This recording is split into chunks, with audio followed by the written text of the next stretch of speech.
So step number one is going to be to prepare our bag. The first thing we're going to do is open it up out of its package. I like to press mine out nice and flat and get all the wrinkles and the folds from the bag, from being in the little bag, out. And then what we're going to do is we're going to take and we're going to fold right sides together lengthwise. So hot dog ways, as I like to call it. You're going to fold this in half with your right sides together. And I like to use the top edge of the bag and the handles to kind of line it up, because the side seam isn't always, the serge side seam isn't always perfectly even, as you can see here. So I always make sure that I line up my two handles along with the top edge of the bag at both ends. This end here, I'm going to do the same thing so that I get a nice even center line between my handles, not offset. Once I have that, I'm going to press it or iron it. So what I'm looking for by lining up those handles is the center of the bag down the handles, not necessarily that outside edge that's serged. Once I have a nice press here, I'm going to take a ruler and I'm going to put in here and measure 4.5 inches down. So we can do this a couple ways. You can set this at 4.5 inches down. If you want to put a pin in here because that's how you like to do it, you can put a pin in there. I like to use the hot hammer. Just going to lay it at 4.5 inches there. Fold this over until it reaches my 4.5 inch line. If it doesn't quite reach, I can scooch that down a little. Now you can finger press this here, or you can use your roll and press tool, or I'm just going to hit it quick with my press or my iron just to get a nice centering line there. Doesn't have to be anything too crazy. And then you're going to leave that folded and ready to go for when we hoop. So the next step is going to be to hoop our stabilizer. We're going to use a sticky wash away stabilizer in the hoop. I've taken my 2-part hoop and I've loosened my hoop screw as well as my quick release if you have one of these, and I'm going to take out the inner ring. Now, sticky wash away, you're going to have one side that's like a slick paper side, and then the other side is going to have the actual wash away stabilizer part on it. You're going to lay that with the shiny paper side facing up. So you're going to cover the bottom part of your hoop. You're going to take your inner ring and make sure that it's right side up. So to do that, always check how this goes on the machine, that you can read the numbers or letters or markings that are on your hoop. And then we're going to just push this down inside. If it doesn't want to fit easily, go ahead and loosen up that hoop screw just a little bit more. Now that we have the inner ring in, we can close that quick release. And again, if this doesn't close, don't force it. Loosen your screw and then close it. Then I like to just slide the edge off the table so I can twist the hoop screw without picking it up. We're going to remove the paper from the inside of our stabilizer. So I'm just going to use a sharp pointed pair of scissors. I'm going to leave it laying on my table surface. It's much easier to do if you don't pick this up. You could use a seam ripper, you could use scissors, whatever works best for you. And I'm just going to score the paper side. I just want to make sure that I score lines in the paper, but I don't cut all the way through the stabilizer. Then I'm just going to take and pull up all that. And our stabilizer and our hoop are all ready to put onto the machine. So that's what we're going to do next. The first thing we're going to do now is to call up our embroidery design. This particular design comes with 3 stitch files. 1 is your centering crosshair, 2 is your 5x7 file, and 3 is your 8x12 inch file. We're going to work with the centering crosshair as well as the 5x7 for this demo. To stitch the 8x12 is going to be identical, it's just larger, and our measurements will be just a little bit different. So where we folded our bag down 4.5 inches, from the top, we're gonna fold it down 6.5 inches for the larger design. So just kind of keep that in mind. Again, we're gonna use the 5x7 design size for today's demo though. So I'm gonna use my centering crosshair, and I'm also gonna use my 5x7 design. In the particular machine I'm using, I have the ability to open up more than one design at a time. So I'm gonna go ahead and load both designs I need on screen and make sure that they're centered over top of each other. That way I don't have to go back in and out from my edit to my stitch out screen. So the first thing I want to stitch is my crosshair. So I'm going to go ahead and load that first. I'm going to choose the hoop size that I will be using, which I'm using a 240 by 150 hoop. I'm going to make sure that this is in the center of my hoop.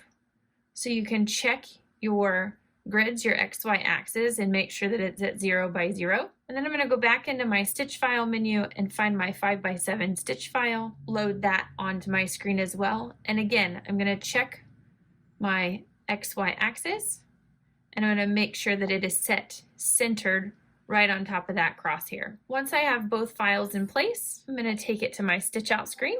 I've already loaded the machine with thread so that we can stitch out our crosshair. I'm using green so you can see that. Plus it's going to be the first color in our stitch out. So went ahead and loaded with that. Just going to go ahead and put my hoop on, and then we'll start stitching. Once the hoop is in place, you have the sticky side of your stabilizer exposed and you've got your machine threaded. The first thing we're going to stitch is our centering crosshairs. Once the crosshair is finished stitching, we're going to go ahead and place our bag. Now, if your machine only allows you to call up one design at a time, you've stitched the placement crosshair, you're going to need to go back to your edit screen, delete the crosshair off, and load your design in the center of the screen. If you've already loaded both designs, then you're good to go for the next step. So I have my centering crosshair. My bag is still folded just how I did when we started. Again, if you're using the 5x7, this is going to be folded down 4.5 inches. If you're using the 8x12 design, you're going to make sure this is folded down 6.5 inches. And those dimensions are given in your instructions. Now I'm going to take the fold and I'm going to line it up with that crosshair. So I'm going to line up one folded edge with the center going up and down, and one folded edge with the center going across. I'm going to stick that in place. And then I'm going to open this up to make sure that it lines up here and make sure that my fold lines up horizontally. I'm going to make sure that my strap is up and out of the way. And I'm just going to gently press. I've got my hand on the bottom of the hoop, that tote bag down to the sticky stabilizer. Making sure that all my excess is out of the way and not trapped underneath the hoop anywhere. From here, we're going to get ready to stitch our first color, which is going to be the green for our leaves and our stems.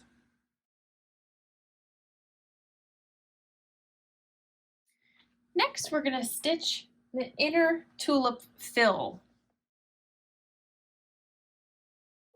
And next, you'll want to choose a color for the inner tulip stamens. Next, we're going to stitch the placement stitch for our appliques, which we'll be using the purple glitter vinyl for. So one thing you'll want to remember when using glitter vinyl, or if this is the first time you've ever used the Kimberbell glitter vinyl, is that it has a plastic coating on the top that's like a protective cover. So you'll want to make sure you start from one of the corners and grab and pull that plastic coating away, making sure to remove that before you stitch. Then we're going to cover up tulip area. I'm going to use my Kimberbell tape to tape this in place. And then I'm just going to stitch these down.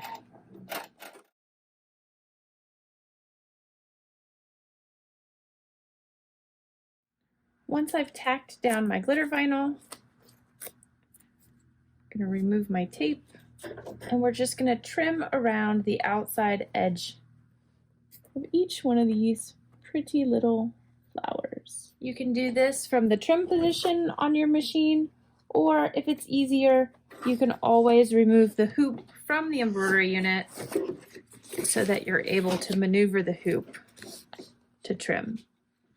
Once I've trimmed around my flowers, before I move on to the next step, I'm going to make sure that I take a pressing cloth, or in this instance, this works nicely. You can just fold the leftover piece of your towel back, and we're just going to heat this with our iron to adhere the double-sided fusible, or not the double-sided, the single-sided fusible glue will activate that, and then our glitter will stick to the back of our fabric. We'll use our iron to heat that glue on the back of the glitter that's already there, stick it in place, and this will keep our flowers from getting puffy or stretchy as it goes around with the pretty decorative stitches along the outside edges. But just make sure that you use a pressing cloth and only hold that iron there about 10 to 15 seconds will activate that glue. Next, the machine is going to stitch the decorative stitch around the outside edges of the flower, so make sure that you have whichever thread color in there that you prefer.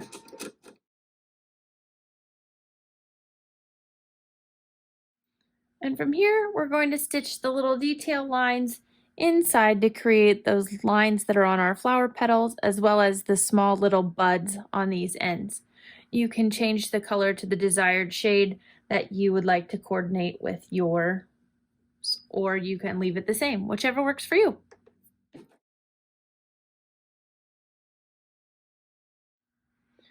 From here, we're going to stitch the placement stitches for our yellow flowers. You can use the same color thread, or you can go ahead and change it at this point first.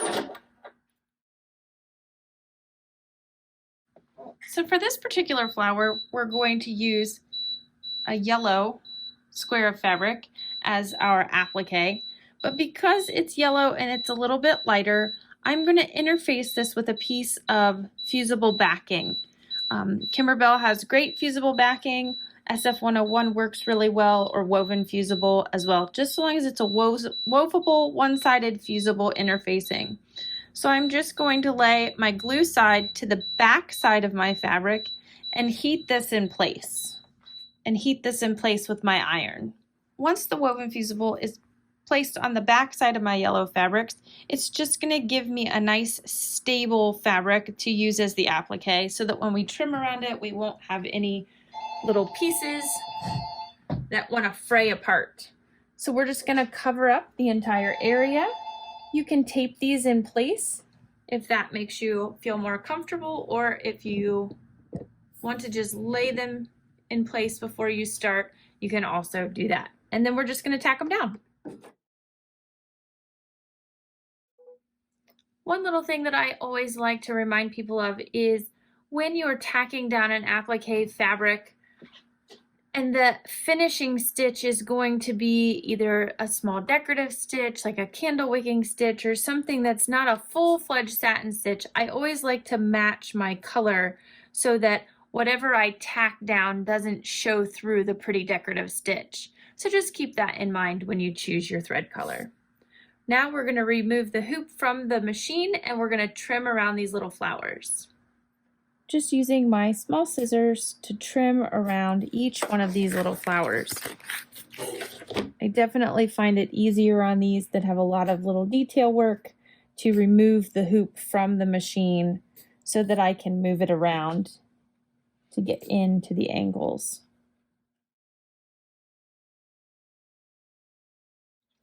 Once you have those cute little flowers all trimmed out, we're going to take the hoop back to the machine and we're going to stitch the pretty decorative stitch around the outside edges.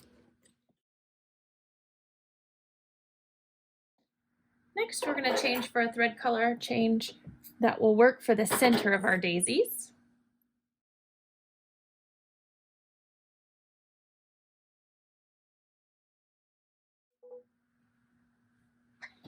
And then you're going to pick a color for your lettering that says "is in the air."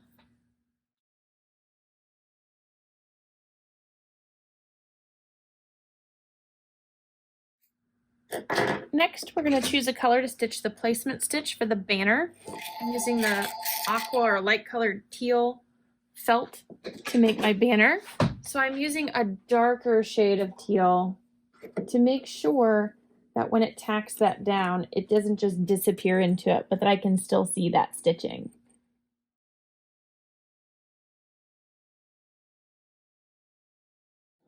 Once that's done, I'm going to take my piece of felt and cover up that entire area. And I'm going to tack it down. Again, here I'm using a darker shade of that thread so that it stands out along the felt and doesn't get buried down in there. Next, we're going to take this hoop off the machine again so that we can trim around the applique. I'm going to trim and leave about 1/8 of an inch of the felt.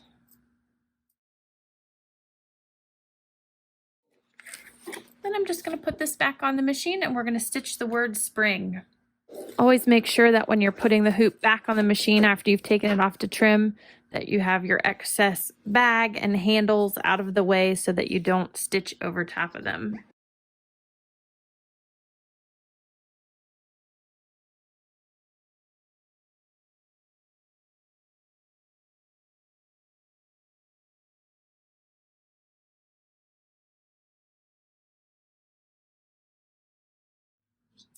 Once the little bug finishes, we're going to stitch 2 different shades of little stars up around the words. So you can choose your colors for that. I'm going to use a light yellow and a pale green.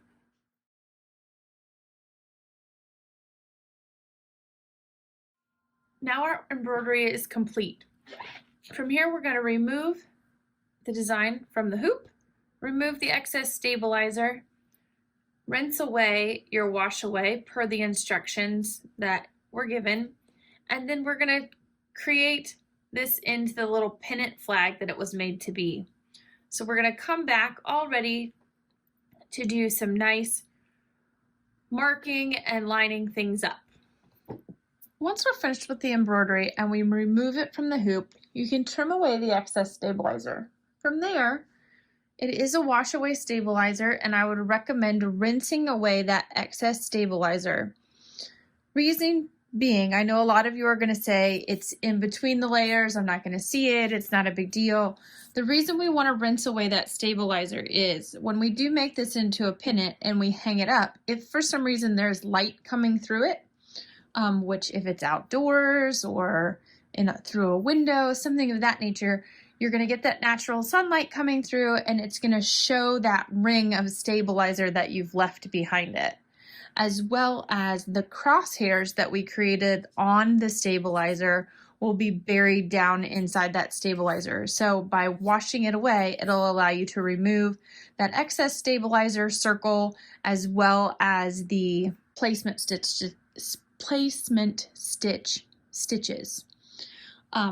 For time's sake, so that we don't have to wait for this to dry, I'm going to leave mine alone, but I am going to remove it later on when you're not watching. So first thing we're going to do is we're going to take the bag, lay it out flat with our embroidery facing up. Then we're going to fold this wrong side out, right sides together, hot dog ways again, and I'm going to line up those handles just like I did before, along with the top, all the way down to the bottom. And then I'm going to take, and I'm going to use the lines on my mat, and I'm going to mark down 9 inches. Now again, remember, I'm working with the small 5x7 design. If you are working with the larger design, you're going to measure down a little further. You're going to skip ahead through some of the directions to page 10 and at the part where it's 3B. If you're using the 8x12 design, you're going to measure down 14 inches. But again, we're using the smaller design for this demonstration, so we're going to measure down 9 inches. I can do 9 inches here if I want to use my ruler and line it up at 9 inches down. So once I've measured down 9 inches, I'm going to take my water-soluble pin and I'm going to make a mark right there.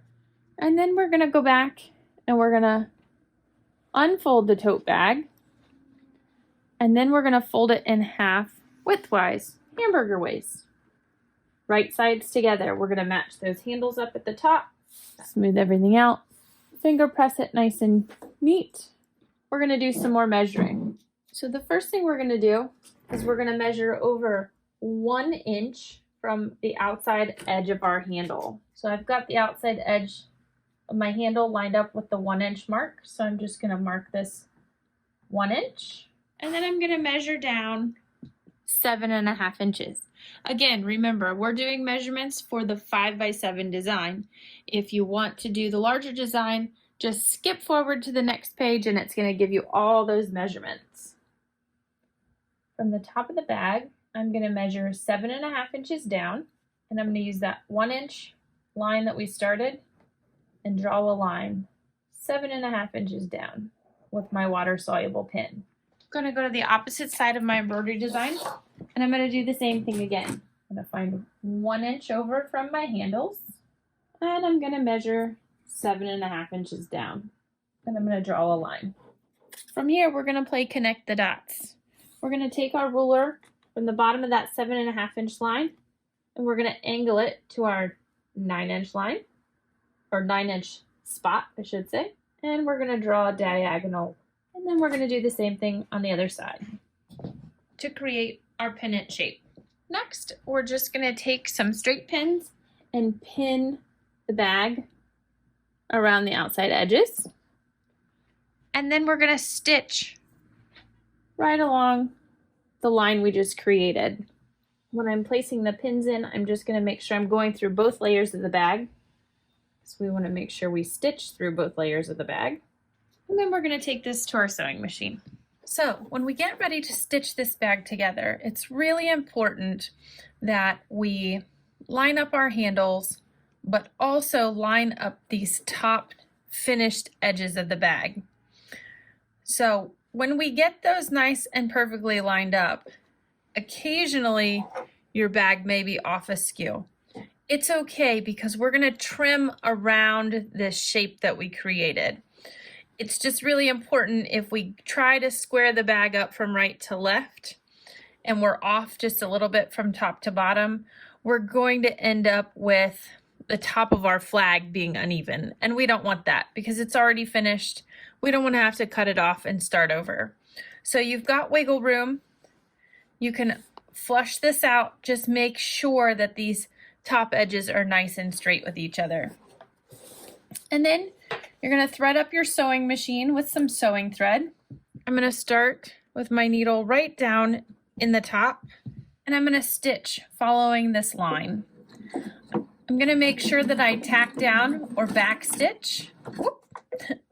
I had it set for back stitch at the end and at both ends on the top edges to make sure that when we turn this, we don't accidentally have something coming apart.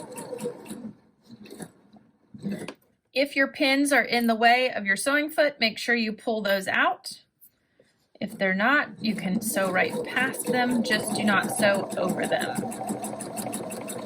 It's always important, no matter what sewing machine you're using, do not sew over your pins. I know that so very many of us were taught it was okay to stitch over your pins. That is not great for any sewing machine. When I get to these points and these edges, I just make sure I stop right in the point with my needle down in, make the pivot,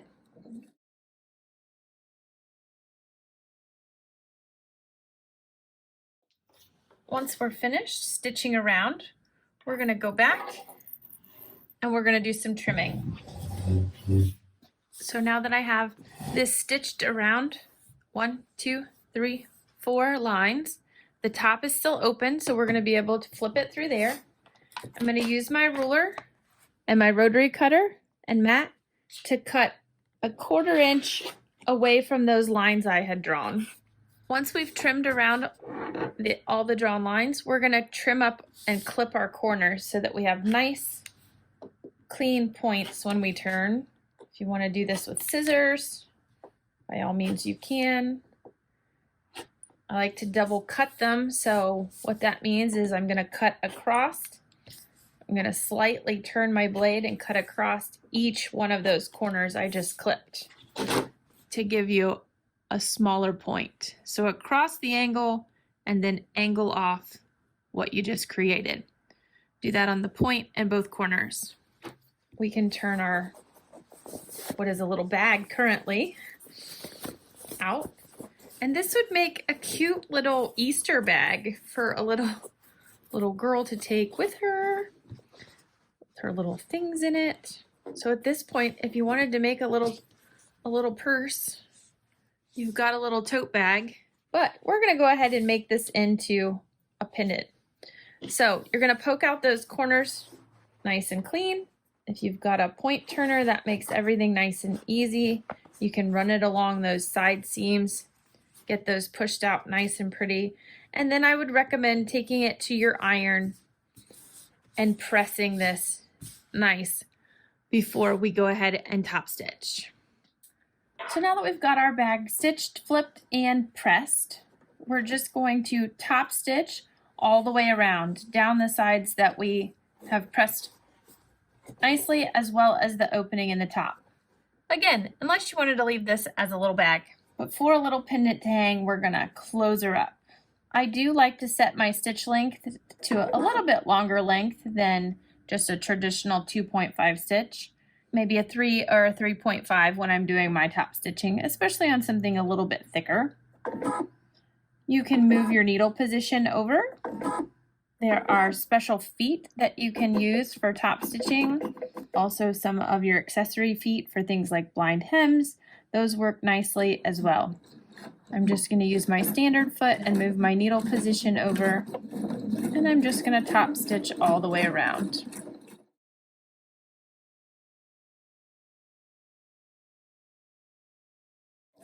You will have some bulk in some of these corners and edges where there's a lot of fabric piled up. If you notice on your machine that you're having trouble getting through that, or it doesn't want to go, or your stitch starts to get shorter, make sure that you utilize your clearance plate or your hump jumper tool. We have done videos on that. You'll find them on our YouTube channel. And you're just going to stitch all the way across that top opening.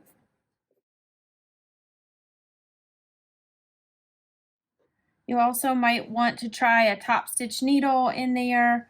A few different options for getting through bulk when you're top stitching things. But then you have your little pendant. From here in the instructions, it gives you the option to cut through these to create ties.